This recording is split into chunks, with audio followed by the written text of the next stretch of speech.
16th. Five, order. First order of business, pledge of allegiance. Charles, if you would, please.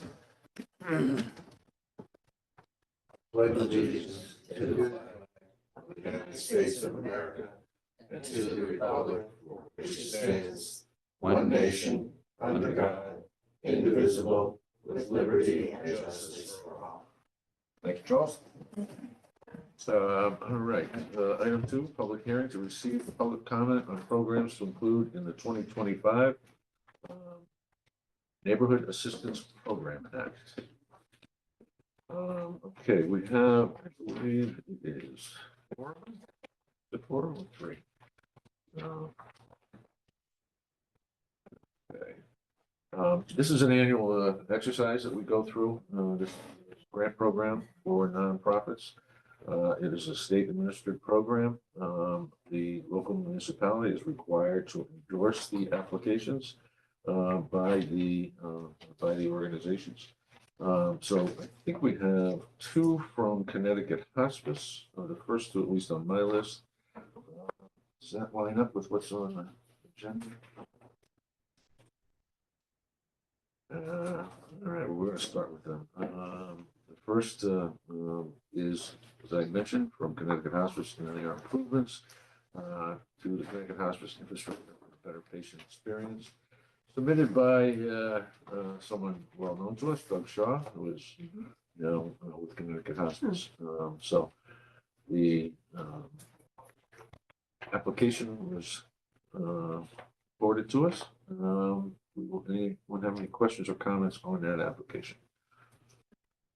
Okay, let's move on to the second one, which is also from the Connecticut Hospice. Infrastructure for energy conservation, also submitted by Doug Shaw. That is one of the applicable programs that qualifies for this kind of funding. They're looking for $66,840. Comments or questions? Can you just clarify, I mean, how are the mechanics working in Branford? Because they service Guilford residents. I think. Oh, that, yeah. so we've got it covered, whatever the mechanics are. Okay, the next one is the Stony Creek Fife and Drum Corps. Program title is Seaside Hall Energy Conservation Project. This is obviously for their headquarters. And it's being submitted by Joe Mooney, president, who I think was the former CFO for Connecticut Hospice.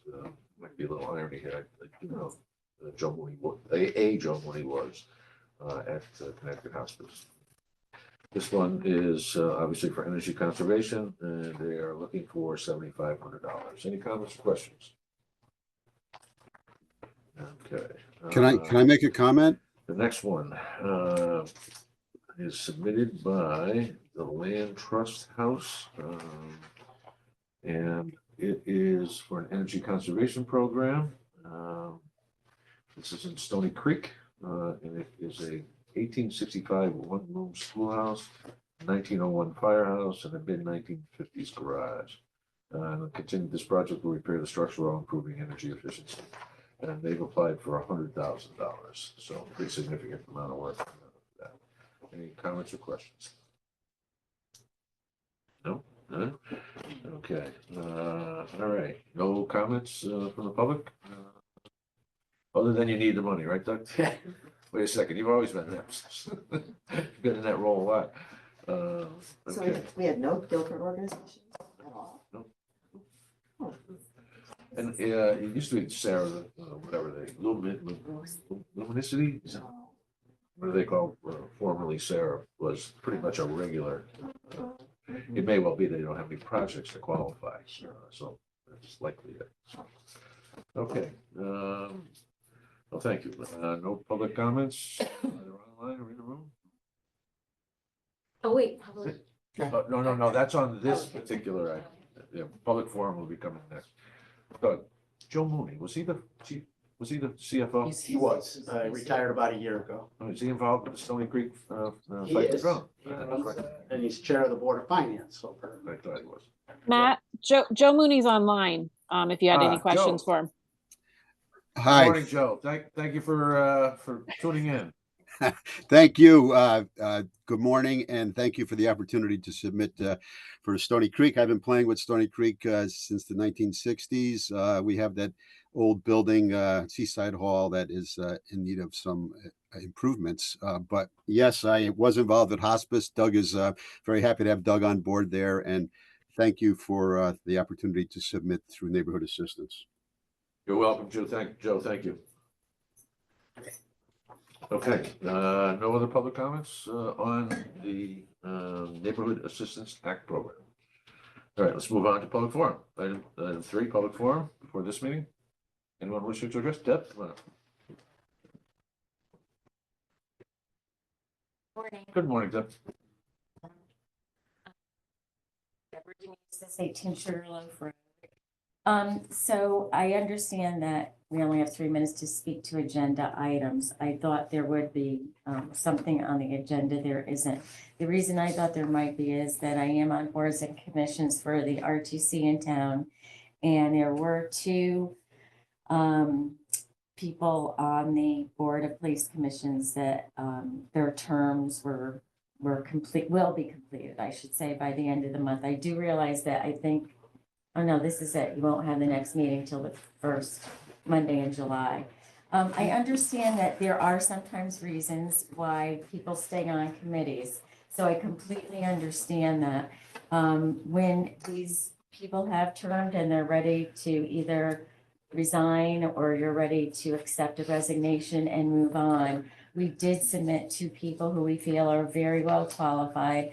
They've both done the police commission course. And I do understand that there are other possibly independents or unaffiliates that might also apply for those positions. There are 3 Democratic people. It's only a commission of 5. Robert Welsh is, I believe, the chairman. So 2 of the other people that are termed out are not the chairman. So it would still run with him. And I'd just like to say that I did check figures this morning. And so I'm just pushing to have a Republican on that committee to represent our 3,358 Republicans in town. So I am just putting that out there that when the decision is to be made, we'd appreciate having at least 1 Republican on the police commission. Thank you. Thank you. Anyone else wishing to address the board in public forum? Hearing none, let's move on to item 4. Consider and take possible action to extend the collective bargaining agreement between the town of Guilford and Guilford Firefighters IAFF Local 4177. Executive session may be required for that. Is there a motion to require executive session on that discussion, which we will do at the conclusion of the meeting? I'll make that motion. Second. Okay. Any further comments or questions? All right, so that will be taken under. Matt, Yes. I think Chris Hodgson has to leave early, so that's why it was further up on the agenda. I don't know if anything's changed though. Okay, if that's the case, Chris, do you think, or Ken, do you think executive session is required to discuss this? I think it should be reviewed in executive session before it's voted on. Okay, then let's move to executive session. We'll ask everyone to please take their leave temporarily. Thank you. Thank you.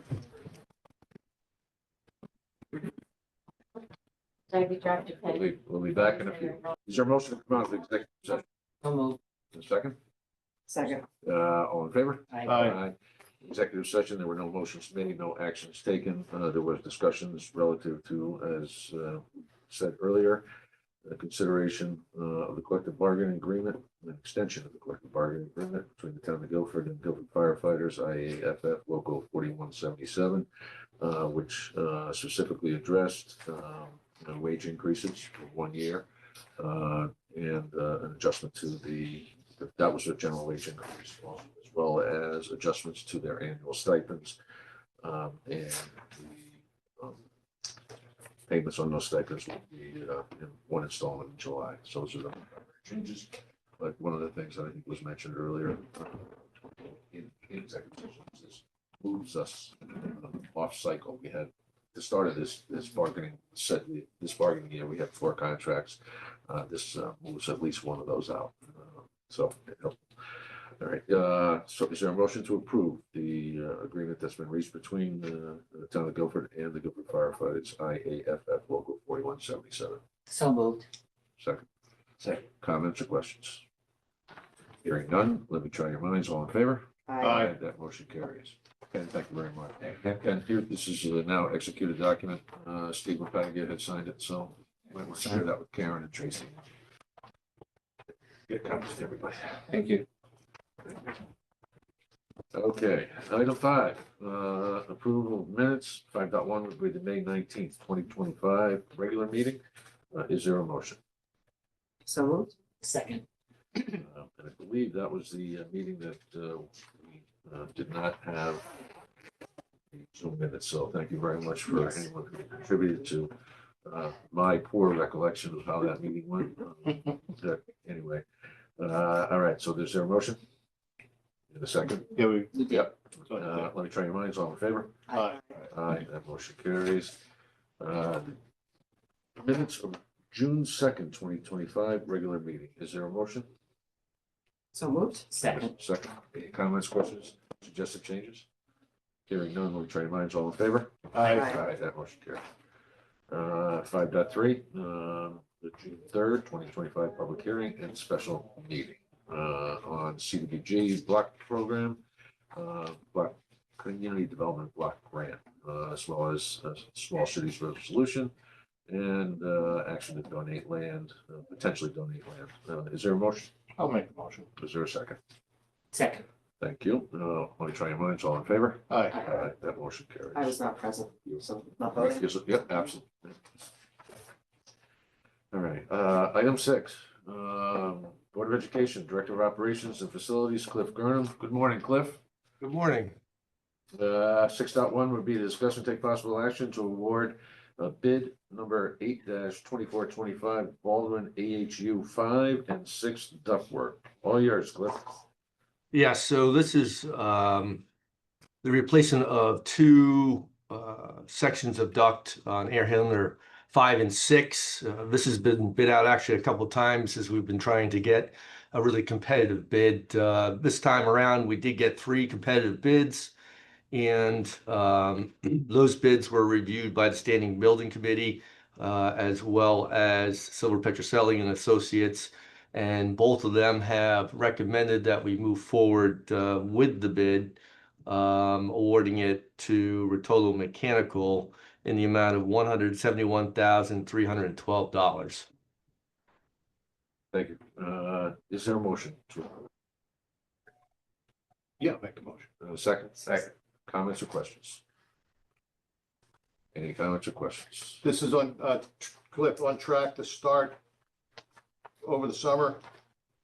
It is, if we can. The 2 units actually serve the same location. They serve the kind of the body of Baldwin where the cafeteria is. So if we have to run into the school season, we'll only take one off at a time to ensure that we're getting heating and cooling into that body. It just won't be full. But yeah, we're going to try to get this done as quick as we can and as much over the summer as possible. Anything else? No. All right, let me try your minds. All in favor? Aye. That motion carries.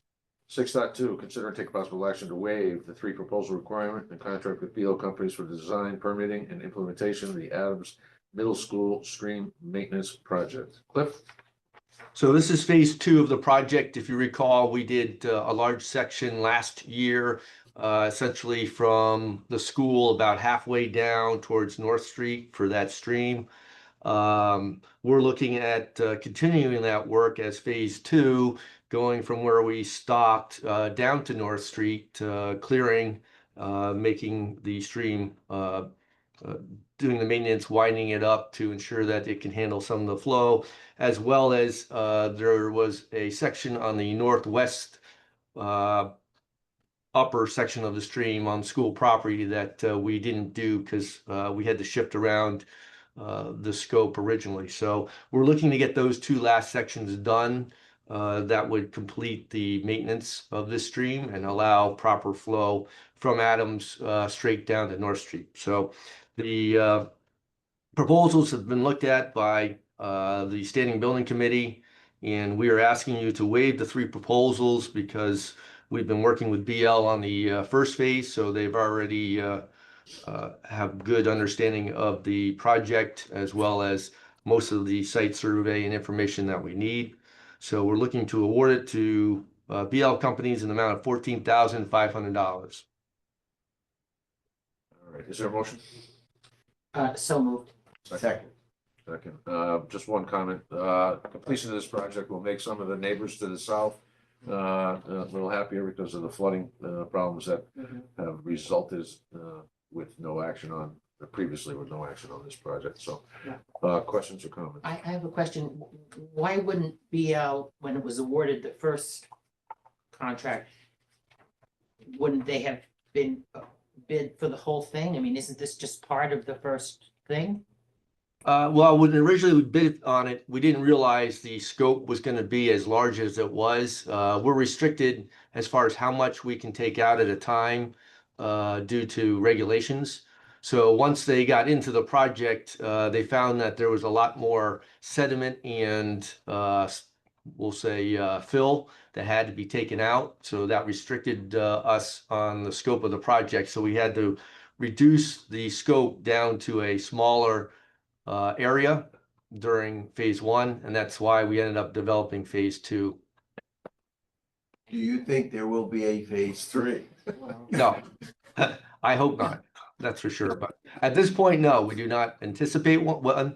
We do anticipate, though, because we were asked by the Inland Wetlands Committee to see if we could expand the retention in that area. So we'll be doing a survey to evaluate whether or not we can enlarge the retaining capabilities of that area south of Adams Middle School.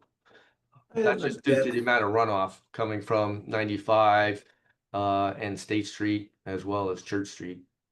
What kind of a depth and/or cubic yardage are we talking about in phases 1 and 2 total? I think it had to do with I think it was 5,000 cubic yards or something of that nature. I'd have to go back and get that information. There's a requirement or regulation by deep, and if you exceed that regulation, I can't remember exactly what that number is off the top of my head. So in the 2 phases, the total of the 2 phases, you're not going to exceed that at this point in time? No, we didn't exceed it in phase 1, and then phase 2, I believe we can go up to the same amount because it'll be a different permit. But you don't know what that amount is at this point. I don't remember off the top of my head. No, I can get that to you, and I can send it to you. You were talking about retention. Is there an outlet for this area? So we receive water from 2 different directions to the south side of Adams. It comes underneath the ball fields coming from, I believe it's 95 and State Street. So that's the eastern side of Adams property. And then we have another inlet that comes from both the school property and Church Street.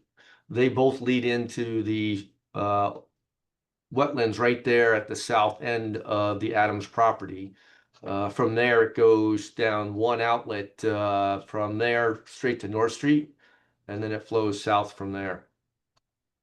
So the outlet is north. Okay, and that our work here will that potentially impact that outlet in North Street? I can't truly answer that question. I know there's a problem obviously right now of overloading I just don't because want it to be can't flow. fixing our problem and creating another problem. Correct. So you'd have to ask the town engineer on that. I'm assuming they're more aware of what takes place. Has the town engineer seen these plans that you're proposing or that? Yes, we actually walked the sites with the town engineers. Both She both is Janice aware. and Michael, yes. They're aware of this project. Yes, they are. Yep. I have a question about the format of the document, Cliff. This is an estimated fee, the 14.5. It's not a not to exceed. I mean, if we're being asked to waive the bid requirement, because this group is so familiar with the work, I would expect them to give a not to exceed quote. They could, well, the problem with doing that is if we go to Inland Wetlands Committee and they proceed to tell us that they want 12 more surveys, which they have done in the past where they require certain other additional information for loading and things of that nature that one would not normally think you would need because it's a general maintenance permit request. Then that's why we could exceed this price because we don't know what they're going to ask of us. We can only anticipate what we would normally need for the permit. But if they exceed that and ask for other survey information, then they could come back and ask for additional funding. Well, I mean, Which they'd have to come back to us for because we are capping it at 14.5. Correct. But if it's less than that, is that what you're looking to protect against? Is it, if it's less than that amount? I'm looking to cap it at 14.5, Right. which is not what we're being asked to do here. Right. That's not what their letter says. Their letter says estimated fee. They're not even guaranteeing that their hourly rates won't change. But our action only authorizes them to spend 14.5. That's perfect. Correct. Yeah. Motion. Right. Yeah, put it. You want to adjust the motion? Yes. Okay. To To say not it, to say. same not as to what you exceed. said, but not Not to to exceed exceed. And 14.5. is there a second and a friendly amendment? Yes. Very friendly to them. All right, let me try your minds on the amended motion. All in favor? Aye. The motion carries. I would love to get some input. I'll vote for it, right? Because I think the project's got to be done. But I am concerned about downstream. Right. Well, I just would love to have some input from our town engineer that, she's looked at it, she's aware of it, and what consequences are we developing, if any? It's my understanding that most of that flow is going to wind up in subsurface drainage mechanisms. Well, that's what we all hope. Right, because there are no rivers coming down onto North Street. Well, that's what I was trying to get to. We're expanding the tension or whatever word you want to use, and I will Janice has get with Janice and confirm and get back to all of you on that. So, all right, on the amended motion, all in favor? Aye. Aye. That motion carries. Thank you, Cliff. Thank you. Item 7, Police Chief Chris Massey, Deputy Chief Zulo, Lieutenant. Lieutenant, I'm sorry. That's right. Normally you come with your deputy. My apologies. This is my project manager right here, Chris. for at least another month. So we switch roles, so. All right. Item 7.1, discuss and take possible action to contract with Silver Petrocelli for needs assessment relative to the police building improvement project. Floor is yours. All right, well, thanks for having us. As you know, we're looking to do a building improvement project at the police department to modernize the facility and address some of the lingering issues that have been stacking up over the years. We did go out to bid previously, and the response back from the architects to do all the conceptual design and planning, there was a wide variety of quotes. It was about a $500,000 range between our low end and the high end. In consultation with the standing building committee, we felt it was best to take a step back. We're going to have a formal needs assessment done of the facility to help push forward another bid process down the road that will hopefully be a little bit more specific. And we're hoping that as a result of this needs assessment, that will bring the numbers closer together so we won't have such a wild range of numbers for that next step.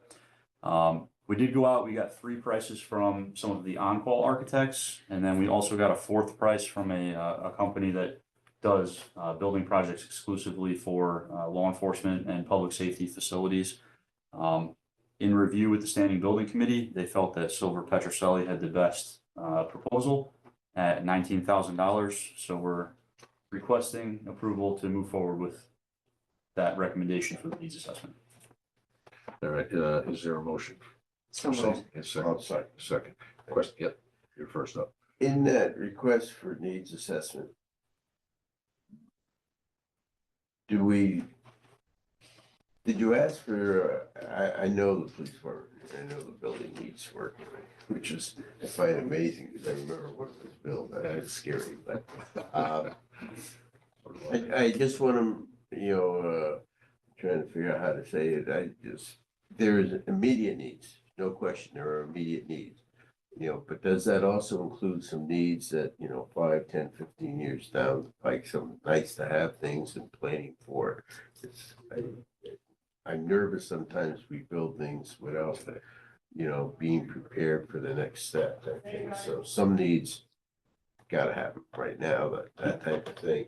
Maybe some 5 or 10 year plans. Does your RFP include that kind of planning?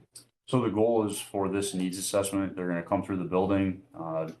Part of the discussion was we need somebody to come through and actually climb up in the attic and take a look at everything up there and get a really good idea of what it's gonna take to update and modernize the facility right now. To be perfectly honest, these are architectural firms that are bidding on this project to do a needs assessment. Their focus is gonna be more on the facility itself.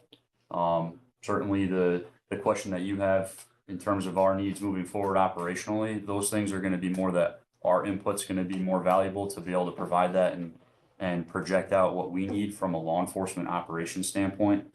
So it's gonna be we're gonna be working together on it, but, So this is more the physical plan than the planning stage of growth of the department.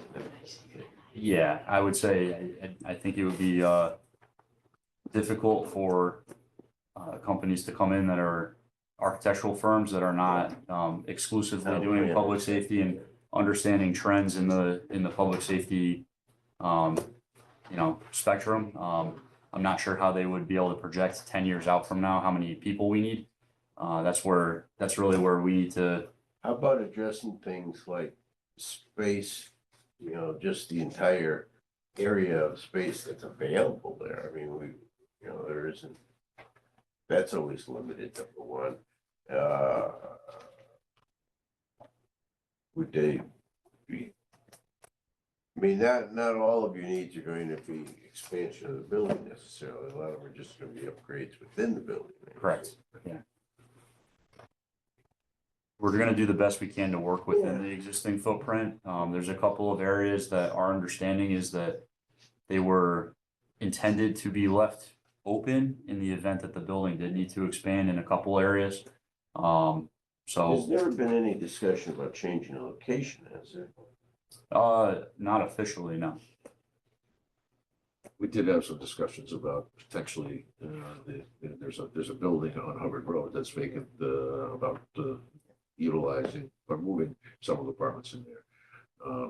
That has been scotched due to the fact that it is sitting on an aquifer, and we have an ordinance strictly prohibiting I certain mean, it don't, certain activities. on that property. when that whole piece of property was bought, I mean, we did look at, access to the rest of the town and that type of thing. But, I mean, that was how many years ago? When was that built? Mid-90s, 96 we moved in. 25, 30 years ago. But I remember, there was a lot of discussion about accessibility to the rest of the town. But, we are still a long, narrow town, and just as Public Works and Fire have to reach the northern pieces of the town, so do you. Correct, yeah. So it's not central to the town. It's access to the highway and downtown and railroads and things like that, but it's not central to the total area that you have to cover. All right, so this one's doing the building. Got to start somewhere. All right, we have a motion on the table. Any other comments or questions? You try your minds, all in favor of awarding it to Silver Petrocelli? Aye. Thank you very much. Thank you. Have a good one.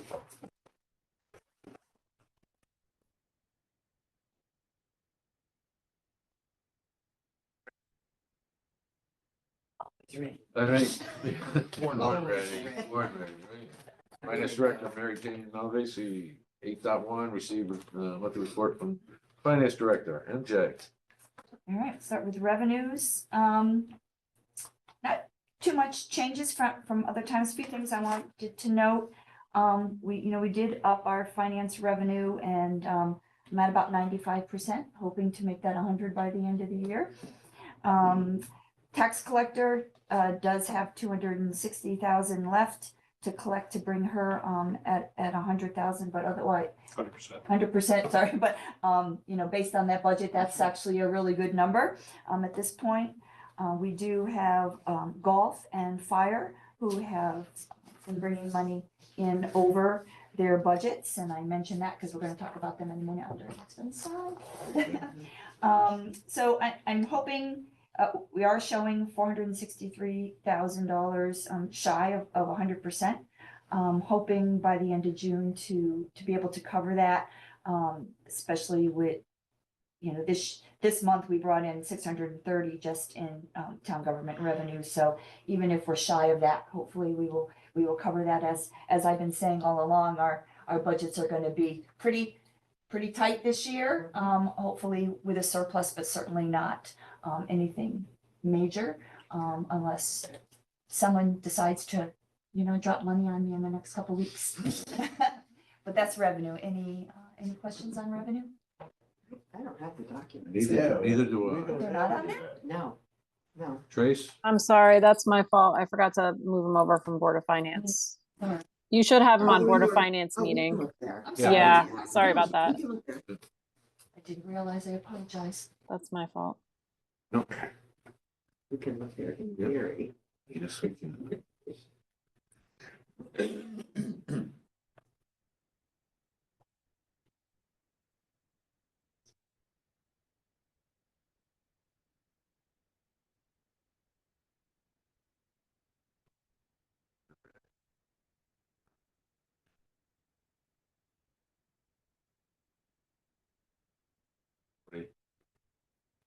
Get to it, no struggle with.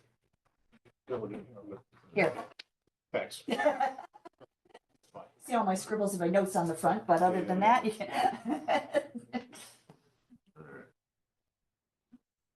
On revenues, are we still talking revenues? Any questions? Certainly, email me, call me, whatever. If you have some questions after the meeting, certainly. Shall we move on? Yes. Is everybody okay? So you okay? Yeah, I know. It's still spinning, but go ahead. It's fine. Look, I'll catch up. Find expenditures next then. On the expenditure side, first thing I just wanted to note on the top, the selectmen look like they are further along than they should be. We had a little glitch in the payroll and we made some movements there, so we have brought that back down to where it should be. So that budget will not be going over it as it appears to be headed in that direction now. I'm gonna see. So the golf course has already gone over budget. The real issue there, although we did need extra maintenance, meaning extra supplies, extra people working, the biggest item that is causing that to go over is $24,000 they spent to redo the 7th tee, top dressing and topsoil. So that was something they did early on in the fiscal year in September before the fall. So that's really what is putting them over on that line. So when they did their budget presentation in the previous winter, they didn't have that in their plan? Was it something that came up after? Or it just cost more than they I believe thought? they anticipated doing it. They thought they could do it within their budget.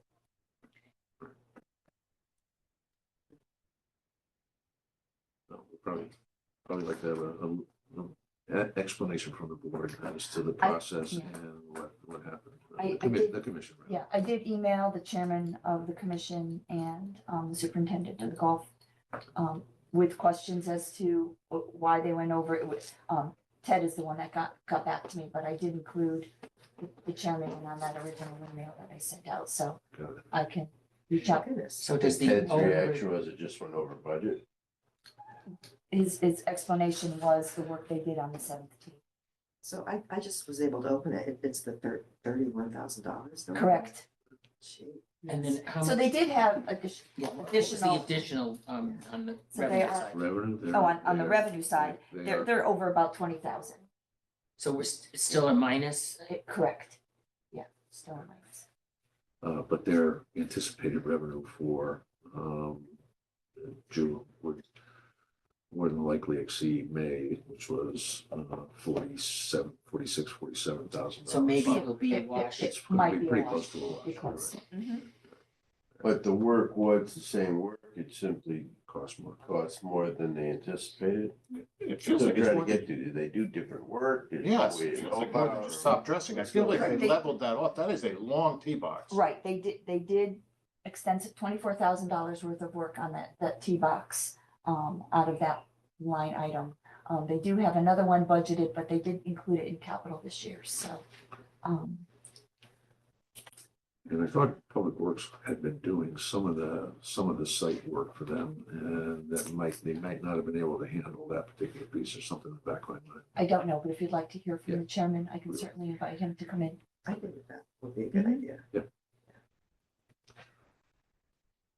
He didn't get back to me on the 10th, so. It is Steve Steve Berry. Barrett, right? Yeah. Okay, then I just want to make sure I contacted the right person. But I mean, in the meantime, because that won't be for a while. Right. They understand that they can't overspend. I mean, they need to stop doing anything discretionary because they're over. Correct. They're over Yes. 30. I mean, that one line item, it's budgeted for 52,000 and they spent. Right, that's the line item. I have to tell you, my concern with that is they didn't increase that line item. They felt that they could do that within a line item that was kind of going over already, so. But can certainly have them come to your next meeting. You know, we don't have to wait a month. So. All right. Anything else on expenses? The fire department? Yeah. Yeah. Fire department, I did, also have an extensive conversation with fire chief. So I'm just gonna highlight some of the items, that he told me. They are down 2 full-time positions, and they did have to replace a firefighter, who was at, paramedic training, which attributes to the overage in replacement salaries. Call volume is up 15%. They had 2 major building maintenance issues. They had a boiler breakdown and a water heater failure. Between the 2 of them is close to $20,000. Operating supplies. Is that in the main firehouse? Yeah, would have to be. Could be the satellite one. Up there. Oh, right. Correct. He did not say which ones. Normally everything's in the main, facility. If it's somewhere else, he would say, he would normally say there's an issue, in an outlying one. So my assumption it's the main one, but I do not have that for sure. Operating supplies are over due to call volume. There's a larger percentage of cardiac arrests, and requiring additional medications. So the more calls that they have, the more operating supplies that they need. It's just, a give and take. I also asked about vehicle maintenance. They had numerous repair issues with the ladder truck, close to $22,000 in repairs. And they have been replacing more sets of tires due to the increase of call volume and the wear and tear on the vehicles. And those tires, each alone are quite expensive. So if they replace one truck, that floats your whole budget. I did speak to him about purchase orders. There are open purchase orders, same thing with the golf course. We're looking to get rid of those purchase orders, which help both departments. And we did send the chief a breakdown of all the outstanding purchase orders, and for him to review and hopefully close them out. Same thing with the golf course. Golf course has 11,000 worth of outstanding purchase orders. Health department is over. I'll just reiterate again, we do have grants that will cover that overage. We just wait till the end of the year and make one transfer from the grant fund. So that will not be over at the end of the year. And capital, again, those are items that were approved through fund balance items. So again, those will be covered in full by the end of the year. So if anything is over the golf and fire, we typically use other departments to help them out without bringing anything in from fund balance to cover that. So that would be the goal again this year. But any other questions? Any questions? No? And I'll just say, I did speak to Chairman of the Fire Commissioners this morning to explain to him what I would be saying this morning, because communication for me is a high priority. And he is ready and willing to come to this board or the Board of Finance should any additional questions be warranted. I typically bring the fire department with me to the final Board of Finance meeting, just in case there are questions that I personally cannot answer. Gotcha.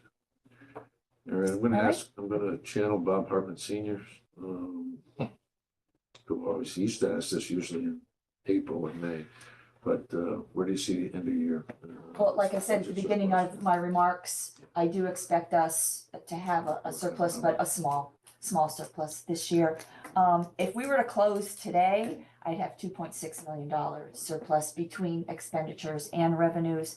But, we have a lot of expenses that will go out the door between now and the first week of August, because we do pay bills through the first week of August. So in your estimation, between the revenue side and the expense side, are we gonna cover the increment we need in our fund balance it's gonna at be, the current percentage rates? it may be tight. Okay. I would like to say yes, but it could be hard to know. Look, we typically have a large influx of invoices at the end of the fiscal year because many of the departments are afraid to spend their money, not knowing if they're gonna go over, if something comes up. So we do tend to see an influx of things to say, okay, now I can order those extra supplies I needed or those extra, books are so it's hard to really say where we will be. I do feel very confident that we are covering our budget, that we're not going to need to dip into it, right? Okay, good. All right. Anything further? Medical? Medical. So I want to talk about medical. As I've been saying over the last few months, we've been working diligently trying to get a really good handle on the stop loss. We did do some balancing and adjustments throughout the year, making sure that we have everything posted in the right place in the right months. You will see under the claims item, there are some months that now dip under the $1 million because of those adjustments. It does help our bottom line. It doesn't make it great, but it did help our bottom line. We are showing $600,000 still due from the stop loss company for catastrophic claims. You'll see that catastrophic claims right now are at $2.2 million, or 158% of our stop loss premium. We have, as of the end of May, 43 people reaching the $75,000 claim as compared to 38 at the end of June last year. And we are at 18 members covered by the stop loss insurance over 150,000, 18 compared to 11 at the end of last year. So we unfortunately have, a significant number of additional people with serious medical issues, which is causing this. So, like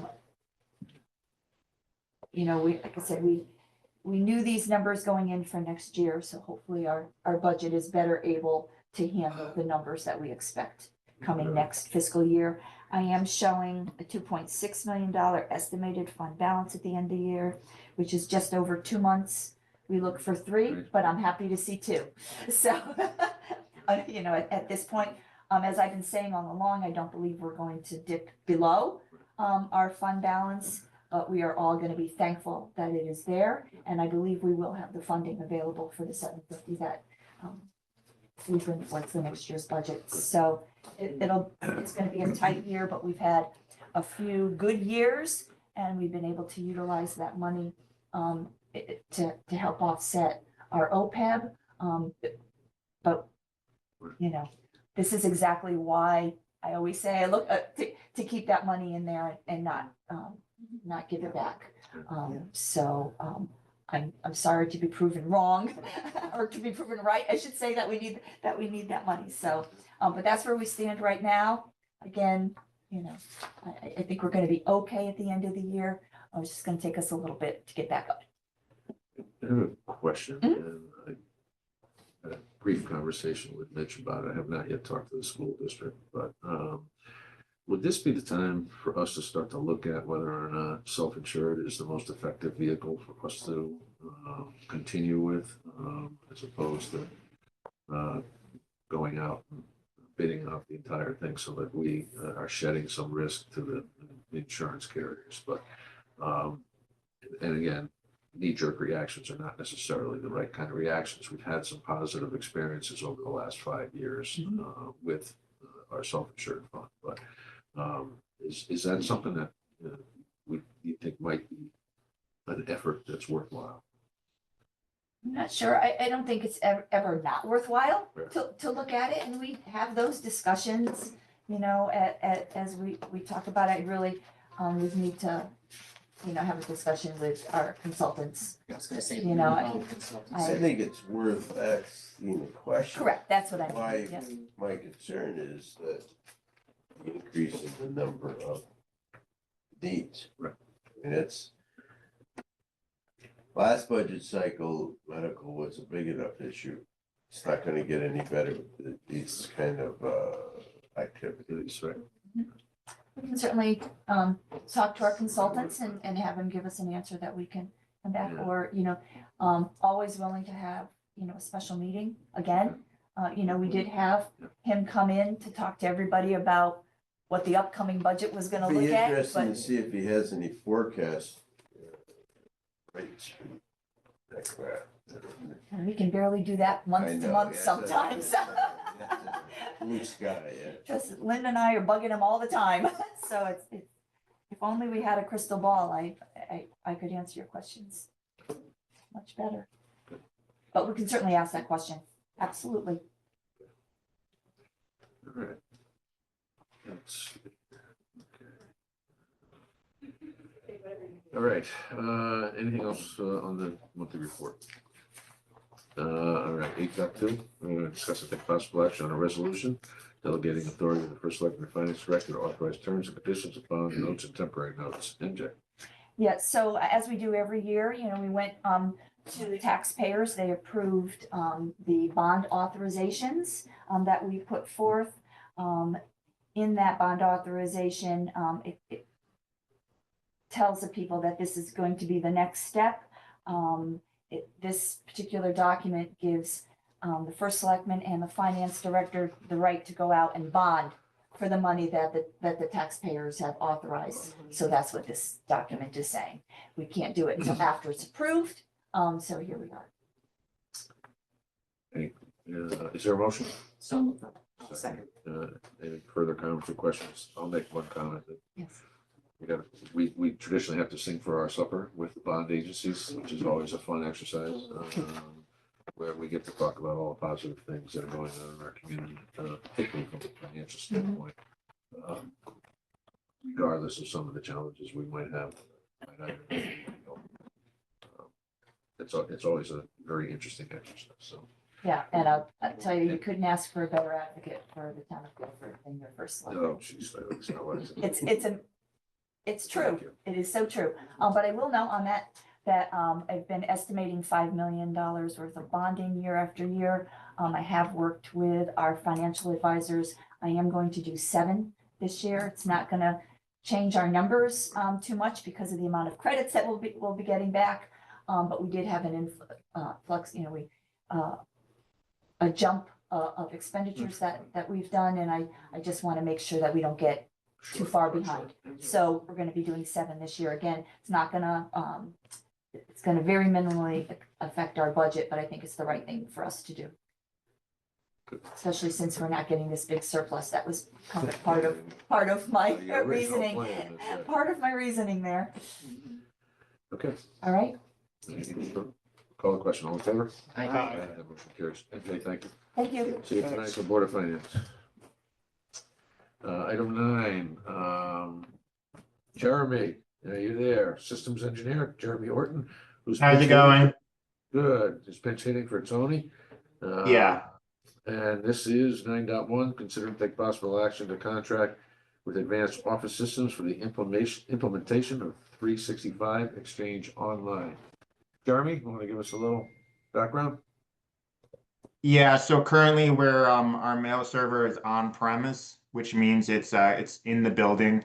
And that means all of the maintenance and security updates and accountability goes to the IT department, which as technology scales out and the world becomes more advanced, so do malicious actors. So the idea is to offload the on-premise maintenance of our mail server and kind of put that into the cloud and have Microsoft manage a lot of those things. So it improves security and improves uptime as well. So we're looking at advanced office systems. We've looked at other vendors like Connecticut Computer Systems, but we're really partial to advanced office systems, and we're looking to have them help us migrate our mailboxes that are on premise to the cloud. And like I said, by doing this, it'll improve our cybersecurity and it will improve our uptime, and it will allow IT to focus on other projects. First off, is there a motion to approve the implementation, the quotes for Advanced Office System for the implementation of Office 365? So moved. Second. Okay, no, thanks. So first of all, I'm gonna recuse myself because they happen to be our vendor at work and they were a client as well. So I didn't know this was coming down the road, but I'm just sort of throwing it out there. I'm gonna recuse myself from the vote. But I am curious, as a general matter, how everybody says moving to the cloud is safer. Explain that to us to the extent that you can. Well, on premises, you have 2 people maintaining the entire mailbox database. All the mailboxes and the server those mailboxes are on. So we rely on Microsoft downstreaming those security updates, and then we take those updates and we apply them to the on-premise server. Whereas in a database or in a data center, you have hundreds of engineers managing the operating system, the Exchange server, and we do keep the updates. We do update everything, but there is a lapse between when the update is released and when we actually apply the update. And then there is also when we do apply the update, the mail server goes down.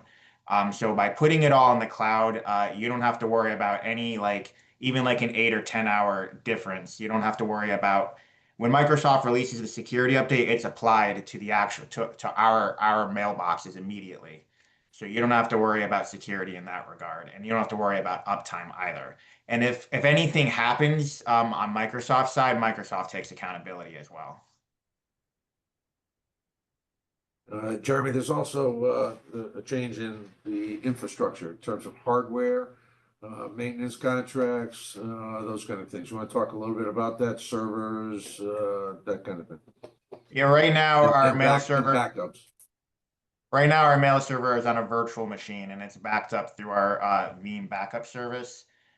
Whereas it'll go in the cloud. Our mailboxes will still need to be backed up, but we won't be hosting the mail server on our actual physical hardware. So as things scale out over time, it could be like 5-10 years as we add more mailboxes or add more functionality to our actual mail services. We don't have to worry about scaling out our infrastructure here. And the resources, the hardware resources we acquire back from not having to manage the mail server here anymore, we can implement towards other types of things.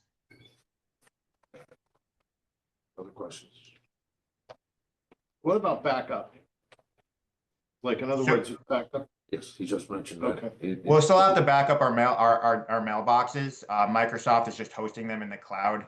We still have to back those up because if anything ever happens, you know, they're responsible for the upkeep, the maintenance of the actual hardware managing those mailboxes, but the mailboxes themselves, somebody deletes something in their mailbox or somebody gets ransomware for some reason from clicking something, we still need to be able to recover from backup. So we'll still need to back that up.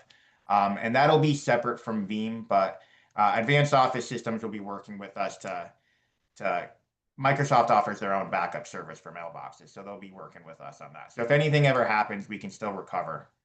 And then we also have Zix archiving as well, so we have backups that way as well. Anything? All right, Jeremy, thank you very much. All right, we have a motion on the floor to engage in Advanced Office Systems for the implementation of 365 Exchange Online. One thing I will mention that more and more of our neighbor communities and other municipalities are moving to the online thing. Charles would ask the question about how do we know that we're protected? All right, this is this is one of those areas where, as Jeremy just talked about, we have additional confidence in that security, appropriate security measures are being taken. So. Or something I want to add, I didn't really mention this as well, is that on-prem Exchange is not going to be supported by the end of this year by Microsoft. So you really only have two choices, but the way we're going about it is not going to be supported anymore. So you can do a subscription edition of on-prem Exchange, or you can do O365. Either way, we're not gonna be able to do on-prem for free anymore. So we could do the subscription edition, for example, which would be the least amount of work. But it's kind of like the whole point of going to O365 was to improve the state of things right now. And I feel like the subscription edition is just monetizing an already half-assed implementation as it is. So we don't have the capacity to continue doing what we're doing year for years on anyway. So we have to move towards some type of monthly or yearly subscription to maintain security updates. Anything further? All right, we try your minds, all in favor? Aye. Aye. That motion, recusal, that motion carries. Jeremy, thank you very much. Well done. Thank you. Item 10, Youth and Family Services. Hello, everybody. Good morning. How are you today? Good, how are you? Good. 10.1 is discussion on a new day, developmental assets for youth, signs for Prevention Week next year. Yes, so my name is Leah Foster, for those of you who don't know me. I'm the prevention coordinator for the town through Youth and Family Services for the Guilford Day Coalition for Youth Substance Use Prevention. And we have the purple flags on the green every day week in the spring. And the past couple of years, they have become a bit of a logistical issue. A lot of them are flying away. A lot of them are getting tattered in the wind, getting muddy and dirty. And we have lost a good amount each year the past couple of years. So instead of continuously buying more, we had a new idea of, and we also have signs that we put out that the same kind of thing is happening. So we are hoping to get 8 to 10 of these new signs that we're going to have. I can pass this around. They will be 4x3, a little bit bigger than the usual signs we have that I think are 3x2, and we put a bunch of those out, but it would just be this message. And then we left a little room on top so we can include 2 metal grommets to fly flags out of from the back. So it's a lot more stable. It's less overall, but I think the statement is a little bit bigger. Less signs, you mean? It's more signs, it's less flags. Fewer flags. Fewer flags, and they're not, no usage of the PVC pipes, which is always really difficult. They're always falling over. So just sort of streamlining the process and having the message right there with the I flags. think Few more this effective signs. is very good to have it out, because even though I think it's been more than 10 years, right, with the Yeah. purple flags, but I just like this idea. Thank you. And we always put signs out with it, but they all say different things, and you know, it's, people are still asking. So I think having this a little bit more streamlined with the flags, and our hope is to put, just like usual, put them on the green and then have one for each school. I don't know yet if we're gonna do elementary schools, but we usually don't, but yeah, so that is what we're hoping for, not requesting funding at all, just approval to put the signs on the green. I think the flags are really striking. I'm glad you're going to be using those with the signs. Yes, We all have kind definitely. of sign overload. Yeah. But the flags, I mean, people ask, what are the Yeah. flags for? And it Right. starts a conversation, and I think it's great. But So, they have been fewer and fewer, because in the beginning, there were so many, so I Yes. like a better concentration. Anyway, it all sounds good. I agree. I think, yeah, because they're always kind of blowing Yeah. away and falling over, we wanted to figure out how to make everything more stable so we can use it every year, but still incorporate the flags because that's what people recognize. So this is our idea. Great. so size-wise, the letter says 48 by 36. Yes, For the sign, for that sign. yes, for the sign. So 4x3. 4x3, Yeah. it's bigger than the Figured sign that we out. already I have. somehow figured that out. Yeah, so they're a little bit bigger, but not like super, Huge, yeah. yeah, not super cumbersome, but still readable size. That's great. Is there a motion to support them moving forward this with an intention that we'll approve the formal request when it comes through for the placement of the signs? Yeah, I'll make that motion. In a second, Second, any further comments or questions? Let me try. All in favor? Aye. Thank you so much. Yeah, thank you very much. All right, ready? Consider and take possible action on a statement of support for Jewish people submitted by the Human Rights Commission. Good morning. Good morning, I'm Peggy Britt, I'm on the commission. So the commission undertook, creating this statement in response to the vandalism of the menorah that we had last winter in this town. And it follows a very similar format as we did in response to sort of some Asian racist action in town. We also reached out to Jewish communities and Jewish organizations. This man happens to be my husband, Louis King, but he also is here representing Kulanu, which is an anti-Semitism group out of Temple Beth Tikva. And so they worked with us in reviewing the statement and making it better. And so we're asking the Board of Selectmen to approve it so we could get that out to the town. I'll move it. Is there a second? I'll second it. Okay. Peggy, thank you very much representing the commission. This was I think maybe long overdue. And I think we probably have some ownership in the fact that we didn't push for you guys to do something like this sooner. We were very cautious in terms of how we portrayed this most recent event. And it was, I have to give the police chief a great deal of credit. He worked very closely with the respective organizations to craft the reporting of that incident. So I think this is a really good follow-up to that. And I think this actually talks to what our community is really about.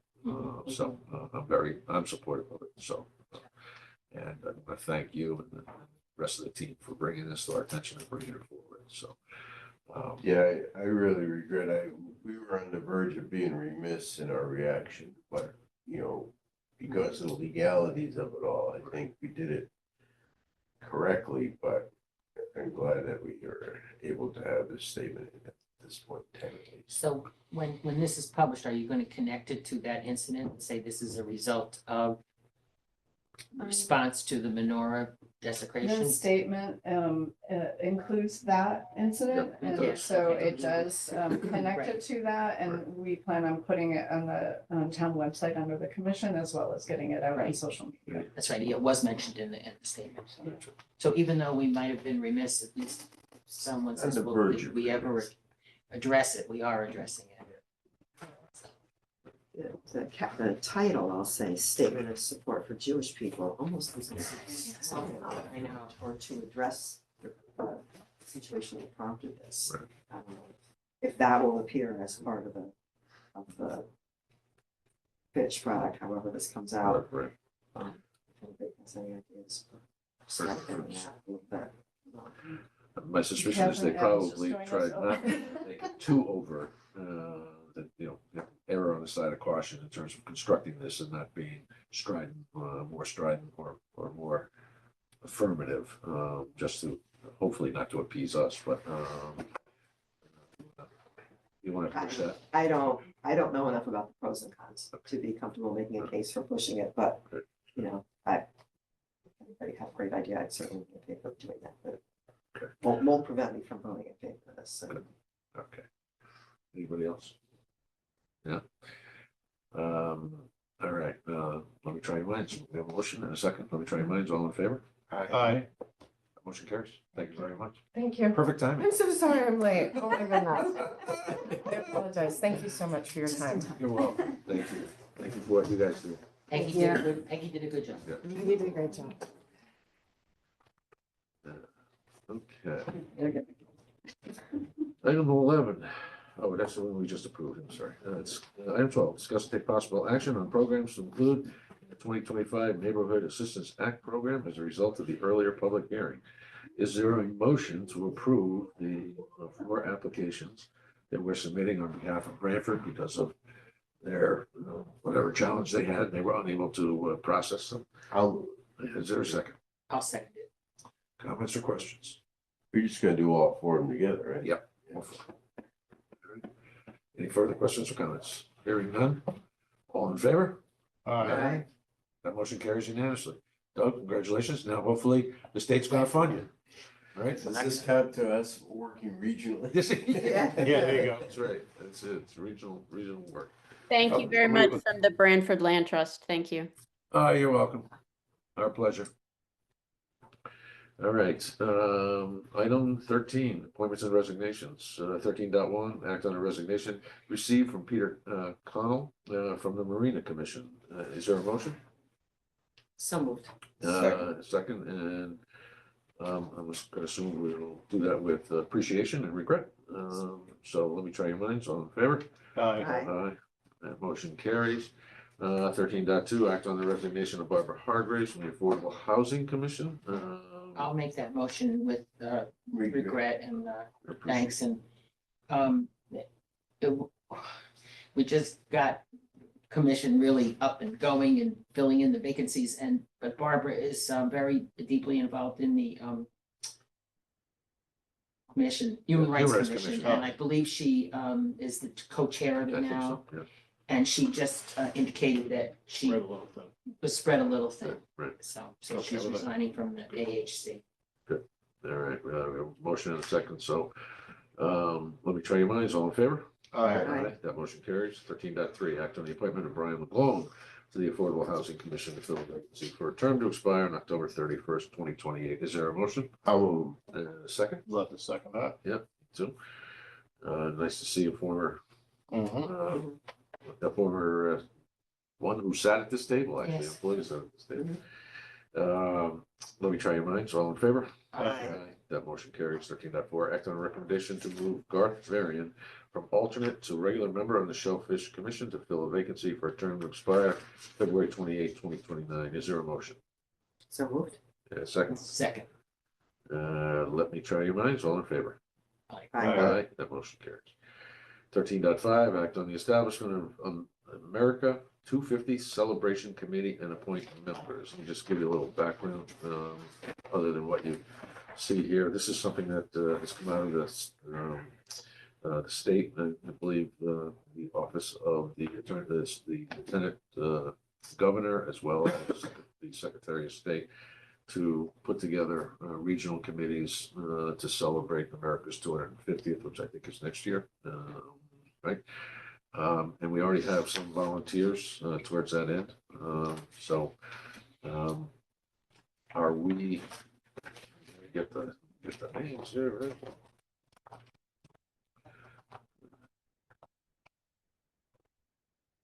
I think we have Mary Hyman. Yeah, okay, you got them all. Mary Hyman, Kathleen White, Paige Hoover, Bill Azeltine, Virginia Balte, and Roberta Flannery. Don't have it, don't all, but Roberta, how about if we approve Roberta if we do receive the application? I think that's Would fine. that work? Is there a motion to approve those individuals to start the committee?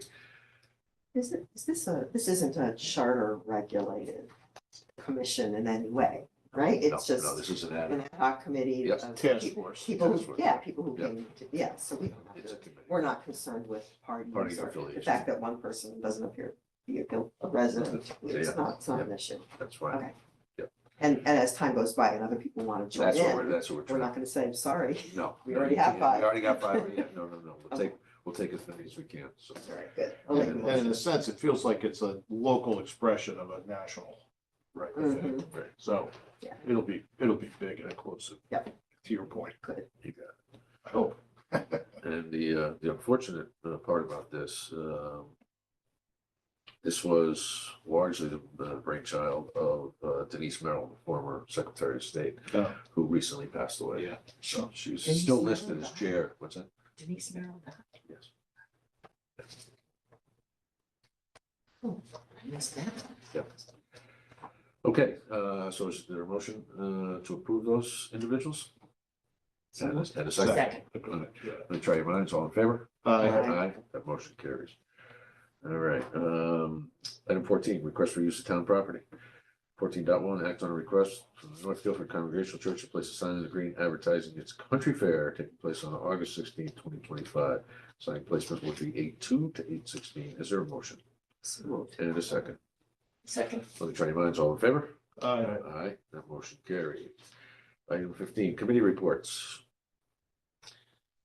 Anything on, I just know that the Affordable Housing Commission is working on trying to get some money for various endeavors from various state agencies and some local agencies to add to the very generous award from the Guilford Foundation to make a new video. We have a video that was made in 2015 or 2016. We want to make another one about, talking about affordable housing in Guilford. So we're working on that, and there was a community conversation held last week at the library, and would have wished for a little higher attendance, but the people that were there spoke up, and some good thoughts were presented, and going forward. just a quick aside, it's looking more and more like the governor is probably gonna veto HB 5002. I thought he was. Yeah, but they're gonna come back. They'll come back with something. He's trying to get them to make a commitment, so he doesn't veto it, that they will come into session to open it up and do something Yeah. different with it. But he's running up against a timeline. I think next Monday is his veto. He has to enact his veto if he's going to do so. So if vetoes it, will they have a special session this summer, or it goes into the next year? No, this summer. They'll Oh, okay. go back and amend it. Because I thought he was gonna try to revise it himself. I had the privilege of a meeting on Thursday, late Thursday afternoon, with Joe DeLong, president of Connecticut CCM, the current chair, Laura Hoydick, and Brian, who runs the advocacy, with Lamont's chief of staff, Matt Brockman, specifically about the bill and what kind of things that the CCM is looking to see changed, altered, tweaked. In particular, this one provision in there about no on-site parking can be required of developments up to 24 units. So let's say, for sake of argument, there's a couple of parcels right around the green that could yield 6 to 8 apartments, et cetera. So let's say it's 6 each, right? That would be 24 bedrooms, 20, potentially 24 cars, right? And where are we gonna put those? Those are gonna go on the street and already into an area that is challenged. Yeah, and then you have the thing in the winter that you can't keep the cars open in the And street. their focus is on transit-oriented development, and, right around our green and adjacent to the, half a mile away from the train station, that qualifies as transit-oriented development. So that was one of the items that I talked specifically about. And I also talked about the flawed nature of how they arrived at the fair share, which was the number of housing units you'd be required to target through your zoning code to achieve. This was a study that was done out of Eco Northwest or something like that. It was commissioned by somebody in, I think, Wisconsin. They came back, and this got a lot of attention across the state. We were to have, as part of this process, developed 1,800 new units of housing. Right, we have about 9,000 in this community today. Going to 18,000 would be, 1,800 new ones would be a challenge. So they did back it down to 25%. Now, what I was asking was, how do they count that? When does the clock start on that? Right, so that would have been 450 to 475, somewhere in that 450 in that neighborhood. And I asked the question of Matt Brockman and the rest of the team, when does the clock start ticking on that? Because right now we have some 80 units, maybe 90 units that are already approved by planning and zoning on Route 1 up by the Red Roof Inn. There's two condo developments. We've got 100 approved at Hubbard Road.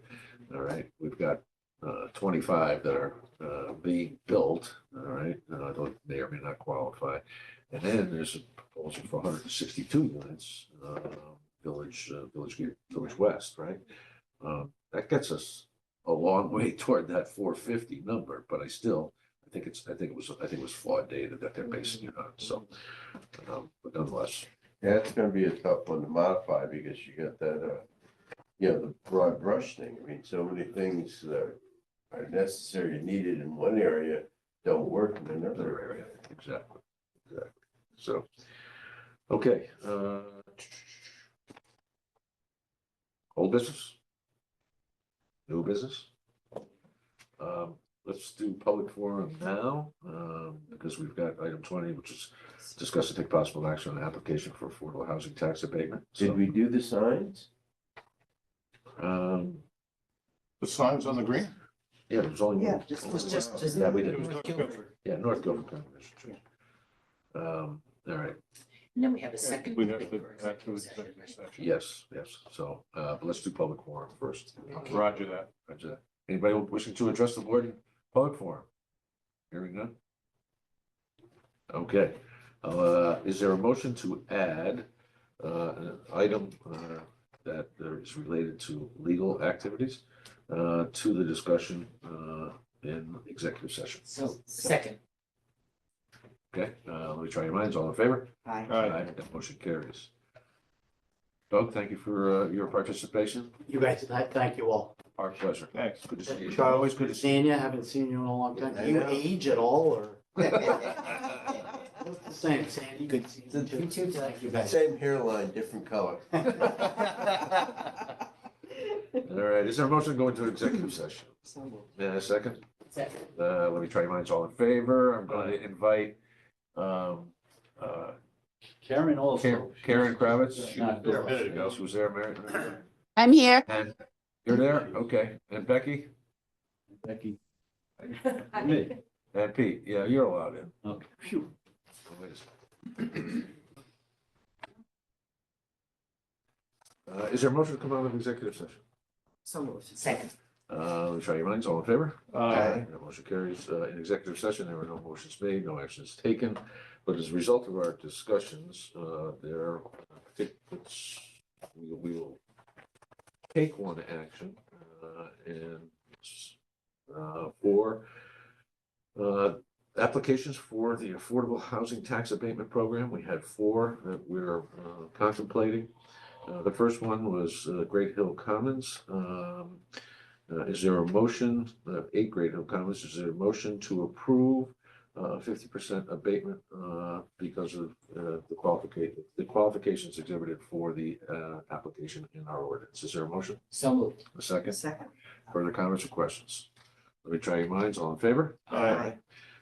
Item number 14, Great Hill Commons, which does not qualify for the tax abatement program, but under our ordinance, and discretion we have based on the inflated assessed value at market rate versus what the affordable housing federal program would allow for. We are looking at an abatement of $2,233.57. And the record will be updated as of the October 1st grant list to reflect the current value and the realized value for the owner. So is there a motion for that abatement? I'll make the motion. Second? Here's second. Second. Let me try your minds. All in favor? I just want to kind of make the observation on that particular parcel that we're recognizing the actual current assessed value of the property, and that's the basis upon which we're acting. Exactly. It's not like arbitrary numbers. No, There's the reality is recognizing the actual value of the property as acknowledged by the assessor's office today. Yes, good point. All right, 16 Great Hill Commons, we're not going to take action on because it does not qualify based on the parameters of our program. 18 Great Hill Commons does qualify for 100% abatement. Is there a motion? So moved. And a second. Let me try your minds. All in favor? Aye. That motion carries. Thank you very much. A lot of work went into this program of late.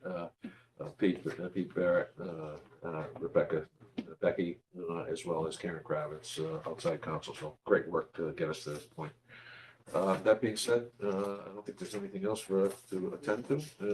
So I'll entertain a motion to adjourn. So moved. It's something. All in favor? Aye. That motion carries. All right. Thanks, Trace. Take us